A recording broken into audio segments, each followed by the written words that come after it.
네가 내게서 빼앗은 것 나는 1000배, 10,000배로 되돌려주마. 시작 전에 지금 이 내용을 어디서 듣고 계신지 댓글로 알려주세요.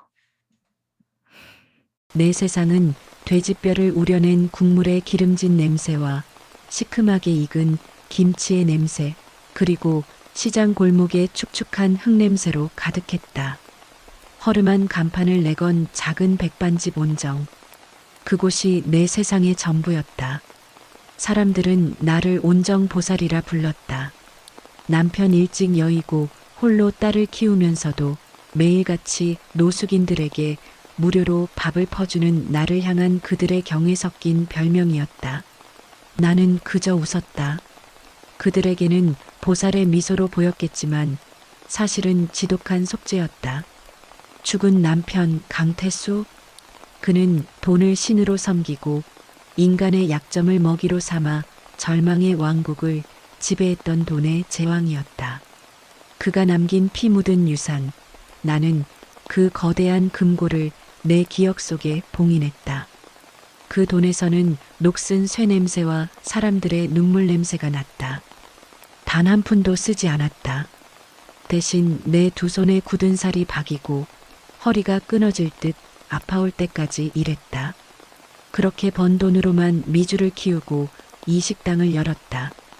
그것만이 내가 인간으로서 숨 쉴 수 있는 유일한 방법이었으니까. 그날 새벽 가게 문에 달린 낡은 종이 요란하게 울렸다.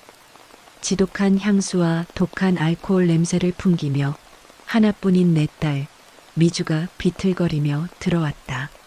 그 애의 손에는 어젯밤 처음 만난 남자가 사준 것이 분명한 명품 백이 들려 있었다. 하지만 그 속엔 택시비 한 푼 없었다. 속이 천불처럼 들끓었다. 엄마, 나 차비 좀. 아, 머리 아파 죽겠네.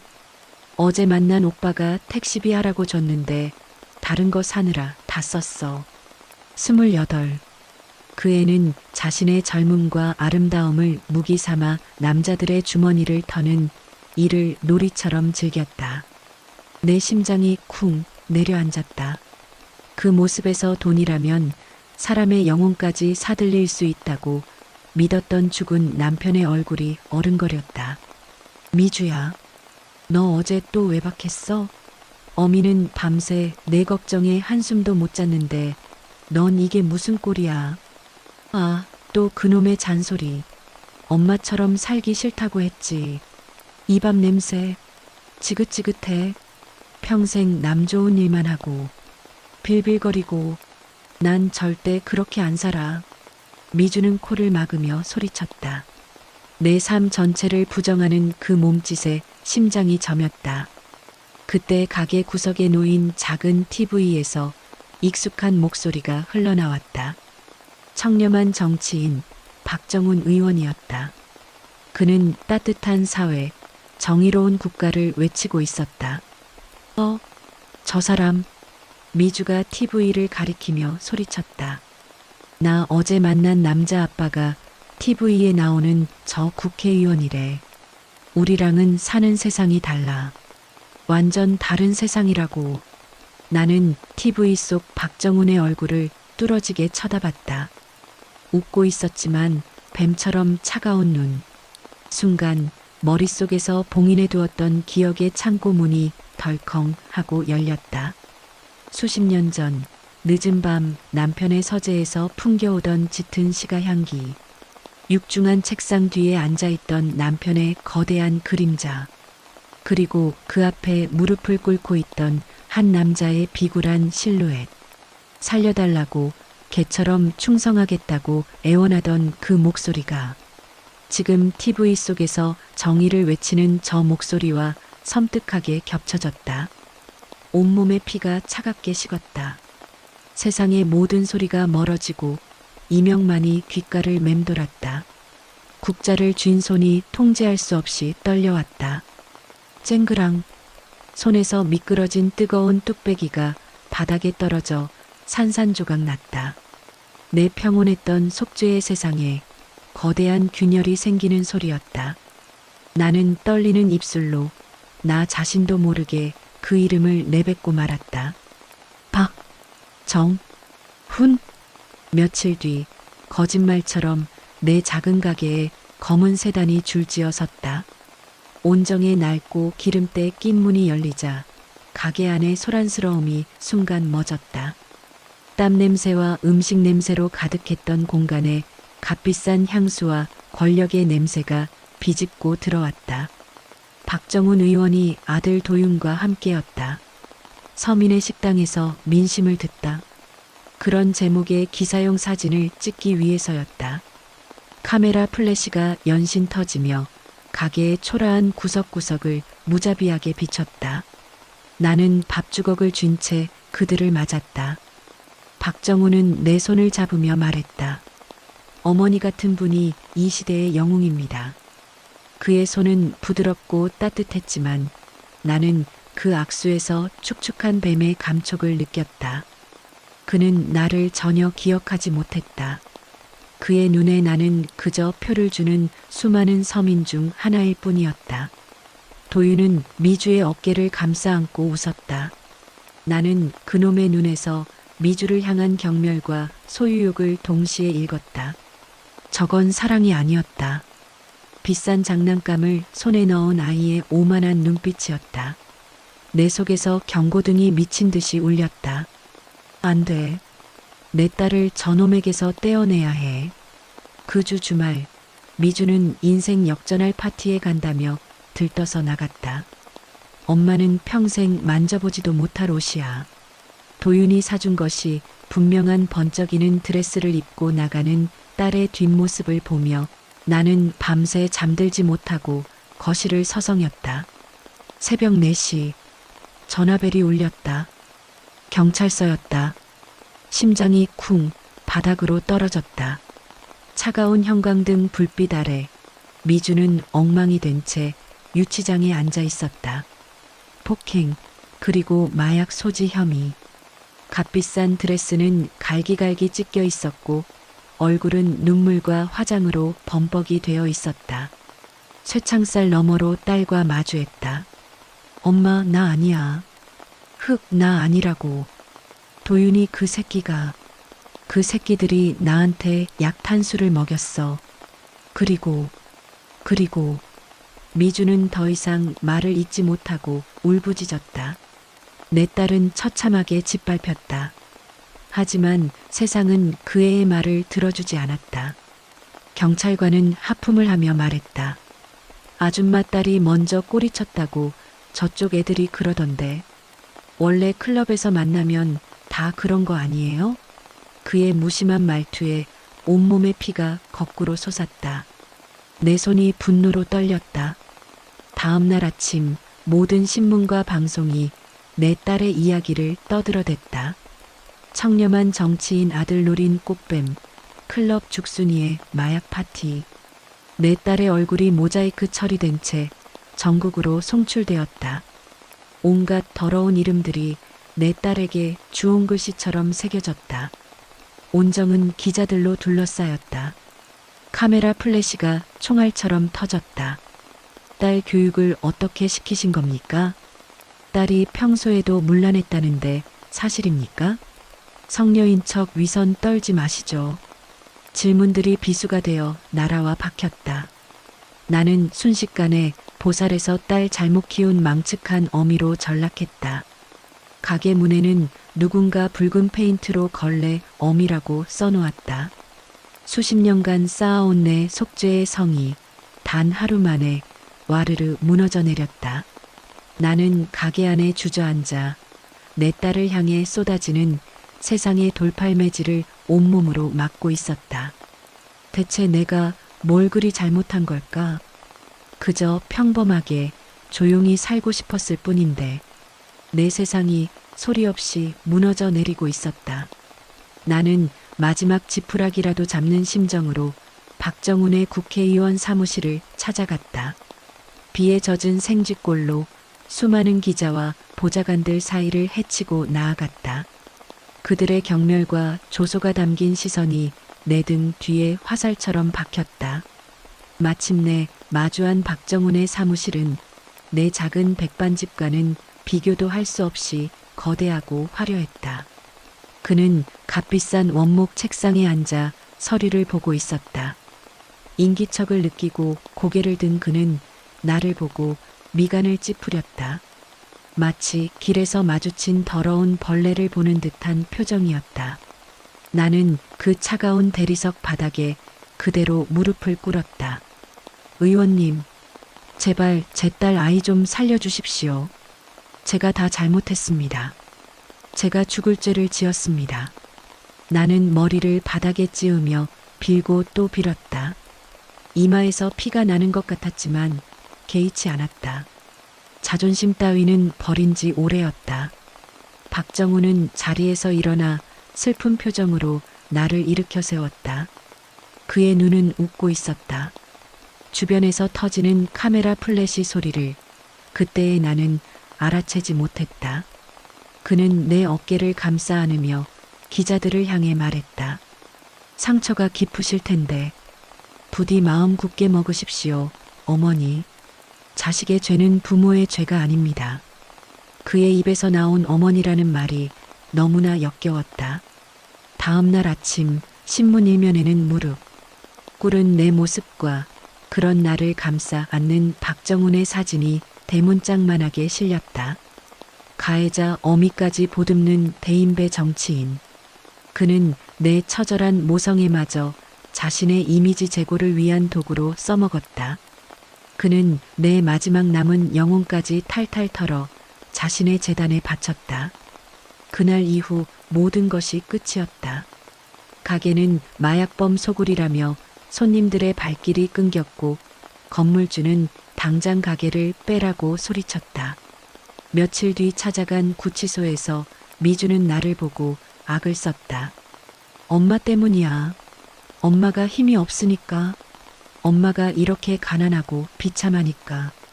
내가 이딴 취급이나 당하는 거라고. 왜 그렇게 살았어? 왜? 딸의 비수가 심장을 꿰뚫었다. 나는 아무 대답도 할 수 없었다. 그 애의 말이 전부 사실이었으니까. 내가 힘이 없어서, 내가 약해서 내 딸이 저 지경이 된 것이었다. 결국 가게를 내놓고 짐을 싸서 거리로 나앉았다. 억수 같은 비가 내렸다. 처량하게 쏟아지는 비를 맞으며 나는 낡은 짐 보따리를 끌어안고 버스 정류장 의자에 주저앉았다. 세상이 나를 버렸다. 아니, 내가 세상을 버티지 못했다. 그때 내 앞에 검은 우산이 펼쳐졌다. 사모님, 낯익은 중저음의 목소리. 고개를 들자 죽은 남편의 충직한 그림자였던 조 실장이 서 있었다. 수십 년 만에 보는 얼굴이었지만 그는 변한 것이 거의 없었다. 그는 무표정한 얼굴로 내게 낡고 녹슨 열쇠 하나를 내밀었다. 회장님의 진짜 유산입니다. 이제 사모님께서 주인이십니다. 그의 목소리는 지옥의 문을 여는 소리처럼 들렸다. 나는 떨리는 손으로 열쇠를 바라보았다.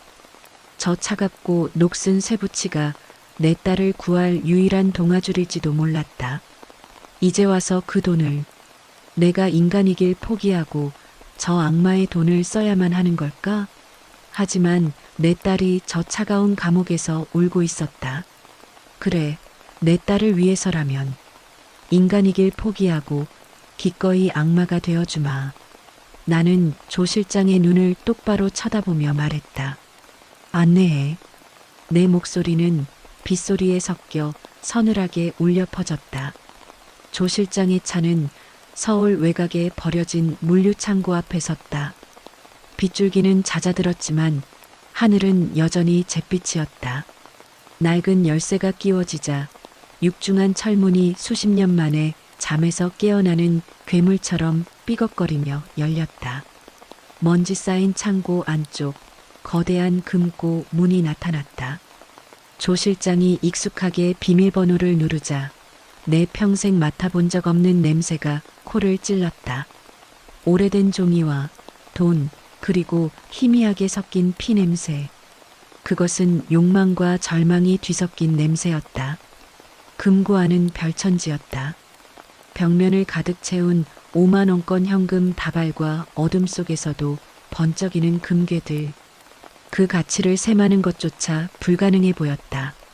하지만 내 눈을 사로잡은 것은 그 현란한 부가 아니었다. 금고 중앙 마치 재단처럼 놓인 낡은 가죽 장부들이었다. 강태수 비망록. 죽은 내 남편의 필체였다. 나는 홀린 듯 다가가 떨리는 손으로 첫 장을 넘겼다. 이름, 날짜, 금액, 그리고 약점. 페이지를 넘길수록 대한민국의 내로라 하는 인간들의 이름이 줄줄이 나타났다. 정치인, 법조인, 언론인. 그들은 모두 내 남편의 돈과 힘 앞에 무릎 꿇고 영혼을 팔았다. 그리고 마침내 나는 그 이름을 발견했다. 박정훈. 30억. 선거 자금. 담보 목숨. 그 밑에는 작은 글씨로 돈을 빌리며 그가 했던 모든 약속과 비굴한 애원이 녹음된 테이프의 보관 위치까지 적혀 있었다. 숨이 멎는 것 같았다. 나는 그 자리에 주저앉아 밤새도록 장부를 읽었다.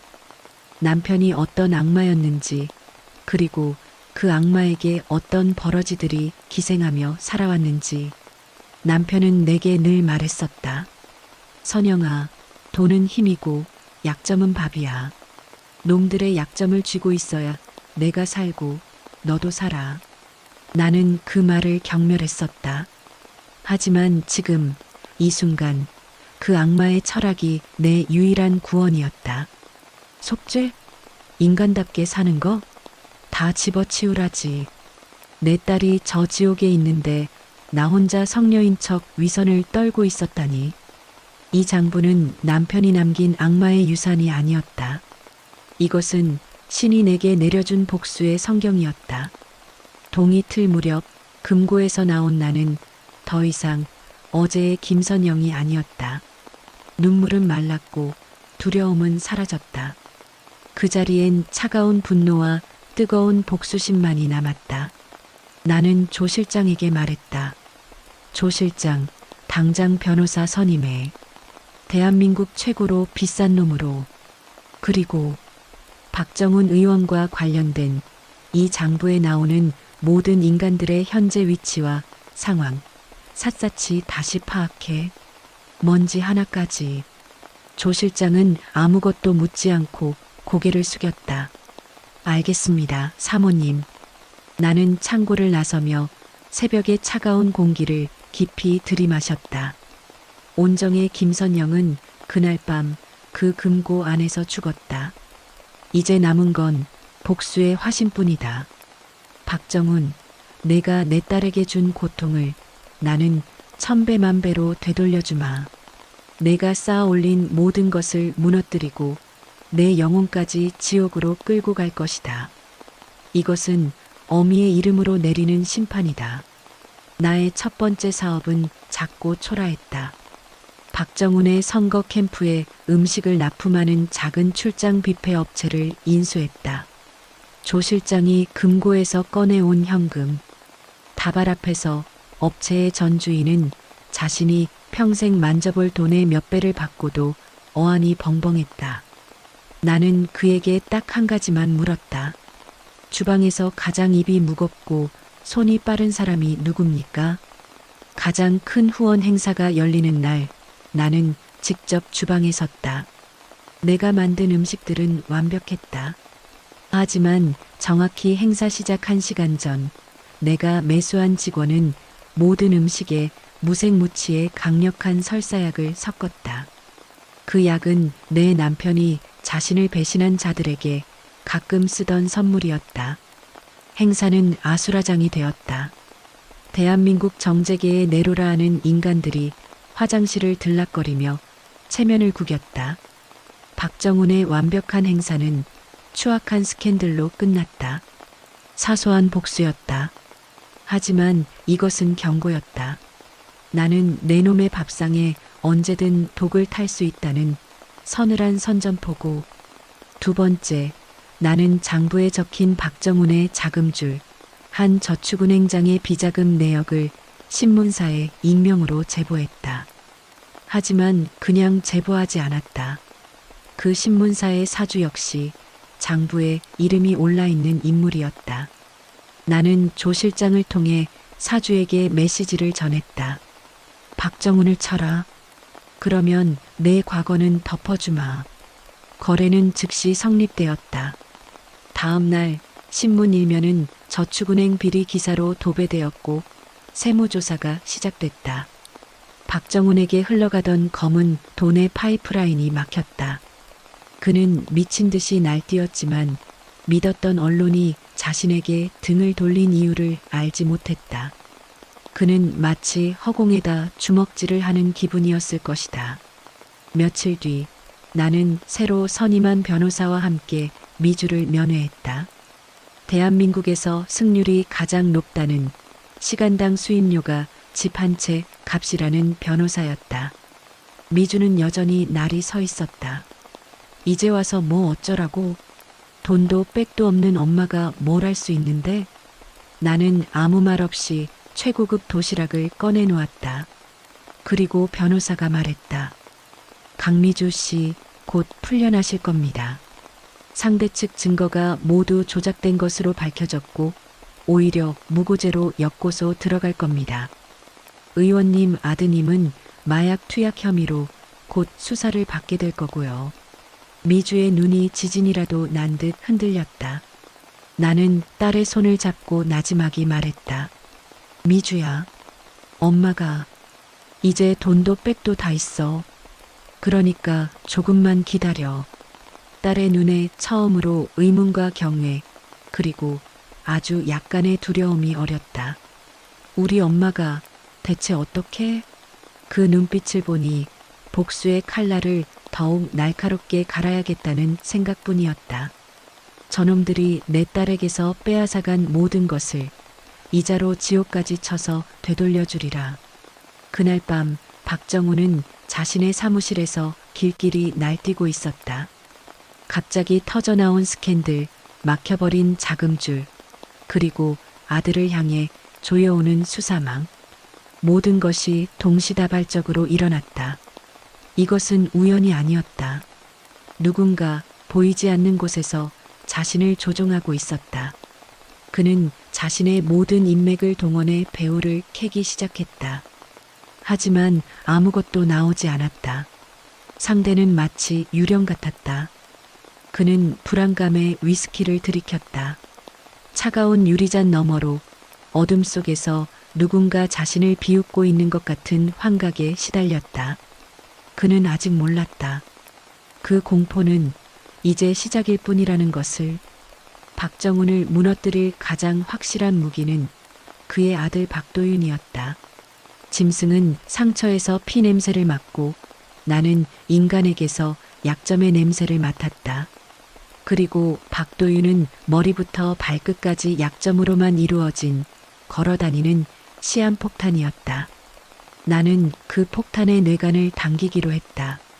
나는 조 실장을 시켜 박도윤이 상주하는 VIP룸 클럽의 마담을 돈으로 샀다. 그 마담 역시 내 남편에게 빚을 졌던 사람이었다. 그녀는 내 남편을 두려워했고 이제는 그의 유산을 상속받은 나를 두려워했다. 나는 그녀에게 거부할 수 없는 제안을 했다. 박도윤을 함정에 빠뜨리면 평생 만져보지 못할 돈과 자유를 주겠다고. 그녀는 기꺼이 내 사냥개가 되었다. 모든 것은 완벽하게 짜인 각본대로 움직였다. 박도윤은 아버지의 근심은 안중에도 없다는 듯 오늘도 클럽에서 여자들과 광란의 파티를 벌였다. 마담은 그에게 아주 귀한 것이라며 신종 마약을 건넸다. 그 모든 장면은 클럽 천장에 설치된 초소형 카메라에 고스란히 담기고 있었다. 나는 내 펜트하우스에서 거대한 벽면을 채운 모니터를 통해 실시간으로 그 광경을 지켜봤다. 조 실장이 옆에 서서 말없이 상황을 보고했다. 약물 반응이 시작됐습니다. 사모님. 모니터 속 박도윤은 이성을 잃고 짐승처럼 날뛰고 있었다. 역겨웠지만 나는 눈을 뗄 수 없었다. 저것이 내 딸이 당했던 지옥의 모습일 테니까. 나는 차가운 분노를 삼키며 가장 결정적인 순간에 조 실장에게 명령했다. 지금이야. 보내. 조 실장은 박정훈의 가장 강력한 정적에게 선물이라며 이 영상을 보냈다. 동시에 미리 매수해둔 언론사 기자들에게 특종이라며 클럽의 주소를 흘렸다. 다음 날 국회에서 영상이 터졌다. 대한민국이 발칵 뒤집혔다. 박정훈은 아들을 보호하기 위해 모든 인맥을 동원했지만 이번엔 통하지 않았다. 내가 미리 그의 뒷배를 봐주던 검찰총장의 비리 증거를 흘려 그의 손발을 묶어두었기 때문이다.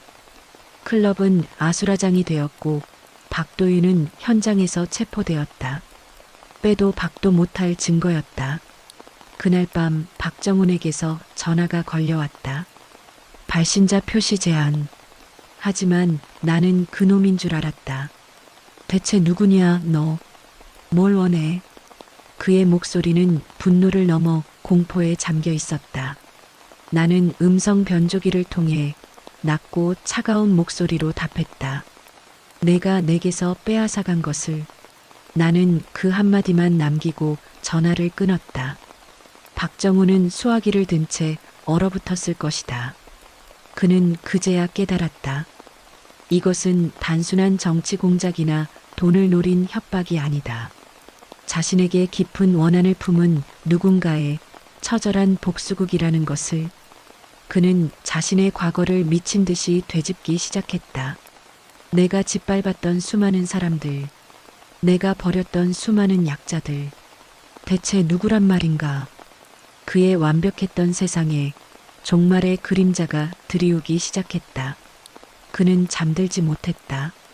어둠 속에서 원혼의 눈이 자신을 지켜보고 있는 것 같았기 때문이다.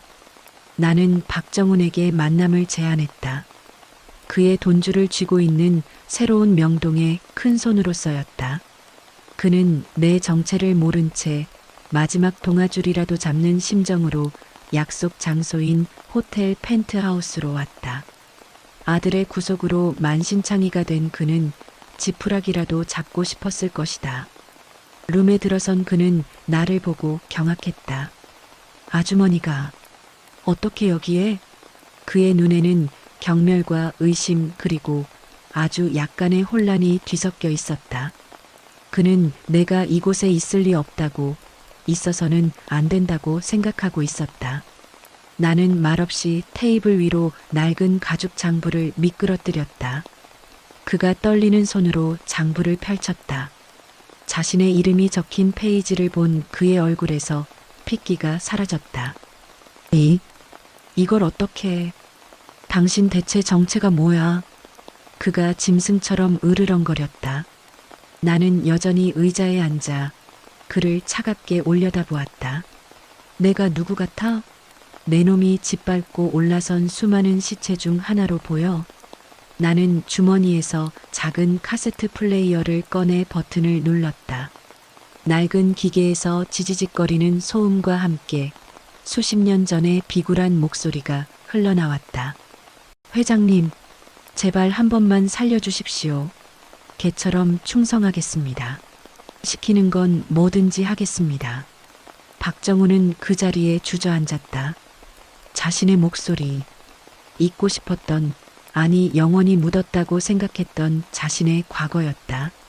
나는 플레이어를 끄고 자리에서 일어나 그에게 다가갔다. 그리고 그의 귓가에 뱀처럼 속삭였다. 내 남편 서재에서 나던 시가 향기가 기억나나? 그때 당신이 흘렸던 눈물과 콧물이 아직도 역겨운데. 그제야 그는 모든 것을 깨달았다. 내가 그저 바쁘던 식당 아줌마가 자신이 평생을 바쳐 지우려 했던 과거, 악마 강태수의 아내였다는 것을. 그의 얼굴이 절망으로 일그러졌다. 나는 그의 턱을 쥐고 눈을 맞췄다. 내 딸에게 한 짓, 이 장부 한 장 값이면 갚을 수 있겠나? 잘못했소. 제발, 원하는 게 뭐요? 돈 돈이라면 얼마든지. 돈? 나는 기가 차다는 듯 웃었다. 당신이 밟고 선 그 자리, 당신이 마시는 공기 한 줌까지도 다 내 남편 돈으로 산 거야. 그런데 감히 내 앞에서 돈 얘기를 해? 나는 그의 턱을 놓아버렸다. 그는 바닥에 주저앉아 어린아이처럼 엉엉 울기 시작했다. 나는 그를 벌레 보듯 내려다보며 마지막 통보를 했다. 내일 아침까지 내 입으로 직접 모든 죄를 밝히고 의원직에서 물러나. 내 딸에게 무릎 꿇고 사죄해. 그렇지 않으면 이 장부에 적힌 모든 이들에게 내가 내 남편을 어떻게 배신했고 지금 또 누구를 배신하려 했는지 알려줄 테니 그럼 넌 내 동지들에게 갈기갈기 찢겨 죽게 될 거야. 나는 돌아섰다. 등 뒤에서 그의 절규가 들려왔지만 한 번도 돌아보지 않았다. 내일 아침 해가 내 놈에게는 종말의 빛이 될 것이다. 다음 날 아침 대한민국은 뒤집어졌다. 박정우는 긴급 기자회견을 열어 자신의 모든 비리를 자백하고 정계 은퇴를 선언했다. 그는 카메라 앞에서 눈물을 흘리며 한때 자신이 짓밟았던 이름 모를 식당 모녀에게 무릎 꿇고 용서를 구했다. 그가 쌓아 올린 정의와 청렴의 탑은 그 자신의 손에 의해 모래성처럼 허물어졌다. 나는 펜트하우스 소파에 앉아 거대한 TV 화면으로 그 광경을 무표정하게 지켜보았다. 조 실장이 옆에서 고개를 숙였다. 사모님의 승리입니다. 나는 고개를 저었다. 아니, 이건 승리가 아니야. 그냥 제자리를 찾은 것뿐이지. 박정훈의 몰락은 시작에 불과했다. 나는 장부에 적힌 그의 다른 채권자들, 즉 그가 배신했던 다른 사업가들에게 그의 몰락 소식을 알렸다. 굶주린 하이에나 떼처럼 그들은 박정훈에게 달려들어 남은 재산과 인맥을 갈기갈기 찢어놓았다. 아들 박도윤은 법의 엄정한 심판을 받았고 박정훈은 하루아침에 모든 것을 잃고 내가 있던 시장 골목보다 더한 나락으로 떨어졌다. 나는 그가 평생 경멸했던 가난과 절망 속에서 남은 생을 보내게 만들었다. 그것이 내 방식의 완벽한 응징이었다. 모든 혐의를 벗고 나온 미주는 내 앞에 무릎을 꿇고 오열했다. 모든 진실을 알게 된 딸은 그저 울기만 했다. 엄마, 내가 다 잘못했어. 나는 차가운 눈으로 딸을 내려다보았다. 눈물 한 방울 흘리지 않았다. 그 눈물은 진짜가 아니었다. 그저 공포와 혼란이 뒤섞인 값싼 자기 연민일 뿐. 나는 조 실장에게 눈짓했다. 일어나거라. 눈물로 갚을 빚이 아니다. 내 차가운 목소리에 미주는 고개를 들었다. 나는 딸의 눈을 똑바로 보며 말했다. 지금부터 넌 진짜 세상이 무엇인지 배우게 될 거다. 내가 그토록 원하던 화려한 세상이 얼마나 많은 사람들의 피눈물 위에 서 있는지, 그리고 내 아비와 어미가 어떤 인간이었는지 뼈저리게 깨닫게 될 거야. 그날부로 미주는 세상에서 사라졌다. 나는 조 실장을 시켜 바다가 보이는 절벽 위의 하얀 집에 딸을 보냈다. 그곳은 모든 것이 갖춰진 아름다운 감옥이었다. 미주는 그곳에서 1년간 세상과 단절된 채 특별한 교육을 받아야 했다. 새벽 5시에 일어나 텃밭을 가꾸고 자신의 식사는 직접 만들어 먹어야 했다. 화려한 명품 옷 대신 질긴 작업복이 주어졌다. 오후에는 사회학과 경제학 그리고 기본적인 회계를 배워야 했다. 조 실장은 매일 밤 죽은 내 남편 강태수의 장부를 딸에게 회계 장부처럼 가르쳤다. 돈이 어떻게 사람을 살리고 죽이는지, 욕망이 어떻게 인간을 괴물로 만드는지, 그것은 돈의 흐름이 아닌 죄의 흐름에 대한 잔혹한 수업이었다. 조 실장의 보고에 따르면 미주는 처음 한 달간 미친 듯이 반항하고 울부짖었다고 했다. 하지만 굳게 닫힌 문 앞에서 그 애는 서서히 무너져 내렸다. 그러던 어느 날 조 실장이 내가 평생 써온 낡은 가계부를 미주에게 건넸다. 10원짜리 콩나물값까지 아껴가며 자신을 키워낸 나의 세월. 그 구질구질한 기록들 앞에서 미주는 처음으로 소리 없이 눈물을 흘렸다고 했다. 며칠 밤낮으로 아비의 악행이 담긴 기록과 어미의 고통이 담긴 가계부를 번갈아 읽으며 토하고 울기를 반복했다고. 그렇게 내 딸은 자신의 어리석음과 세상의 무게를 깨우치고 있었다. 정확히 1년 뒤 나는 그 하얀 집을 찾았다. 텃밭에서 흙투성이가 된 채 감자를 캐고 있는 한 여자가 있었다. 화장기 없는 얼굴, 질끈 묶은 머리, 그리고 노동으로 다져진 단단한 손. 내 딸 미주였다. 나를 본 미주는 조용히 다가와 내 앞에 섰다. 그 눈빛은 더 이상 철없는 반항심이 아닌 깊은 슬픔과 이해로 가득 차 있었다. 엄마의 고통 위에서 제가 얼마나 철없이 춤을 춰왔는지 이제야 알았어요. 죄송해요, 엄마. 그것은 진짜 사죄였다. 나는 그제야 처음으로 딸을 힘껏 안아주었다. 내 어깨에서 미주는 어린아이처럼 한참을 울었다. 몇 달 후 나와 미주는 한 건물 앞에 섰다. 온정재단. 죽은 남편의 피 묻은 돈으로 세운 권력의 피해자들을 위한 재단이었다.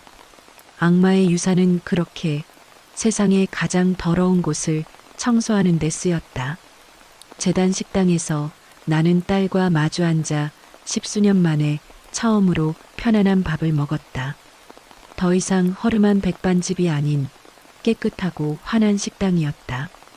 이제 재단의 회계와 실무를 당당히 맡고 있는 미주는 서툴지만 정성껏 밥을 푸며 내게 내밀었다.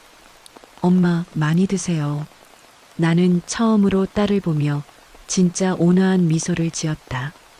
악마의 식탁에서 악마들을 모두 심판하고 나서야 나는 비로소 평범한 엄마의 얼굴을 되찾을 수 있었다.